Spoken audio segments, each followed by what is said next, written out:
For 12 years on Bravo Brazos Valley, I have recited What is a Vet twice a year, at or near Veterans Day in November and Memorial Day in May.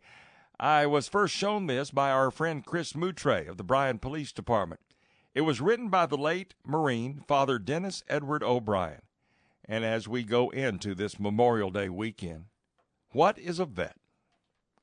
Some veterans bear visible signs of their service, a missing limb, a jagged scar, a certain look in the eye.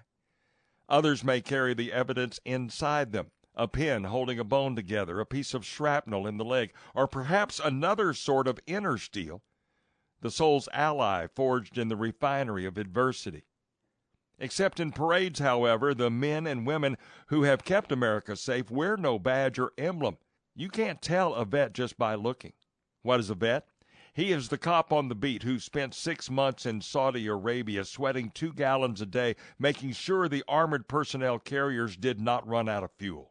He's the barroom loudmouth, dumber than 5 wooden planks, whose overgrown frat boy behavior is outweighed 100 times in the cosmic scales by the 4 hours of exquisite bravery near the 38th parallel.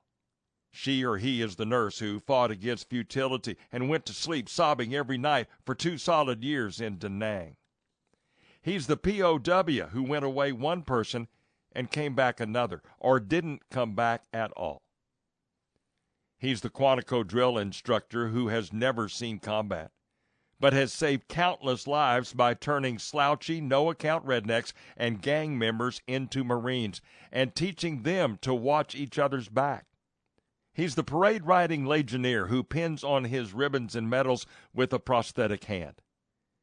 He is the career quartermaster who watches the ribbons and the medals pass him by. He's the 3 anonymous heroes in the Tomb of the Unknowns, whose presence at the Arlington National Cemetery must forever preserve the memory of all the anonymous heroes whose valor dies unrecognized with them on the battlefield or in the ocean's sunless deep.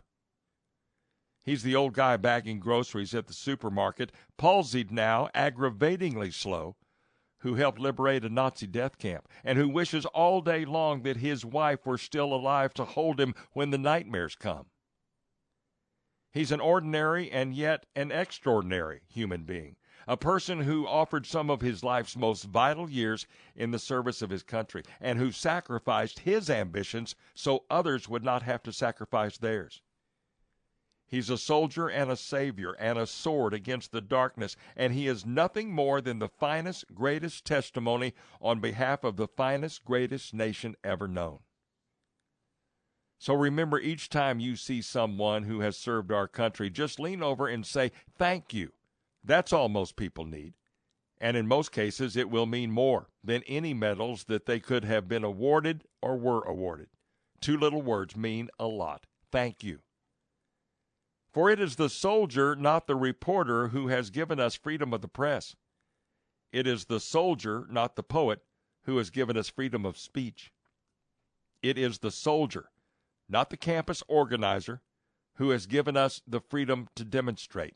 It is the soldier who salutes the flag, who serves beneath the flag, and whose coffin is draped by the flag, who allows the protester to burn the flag. What is a vet? Father Dennis Edward O'Brien. I'm Tom Turbiville. Have a safe and wonderful Memorial Day weekend. This is Bravo Brazos Valley.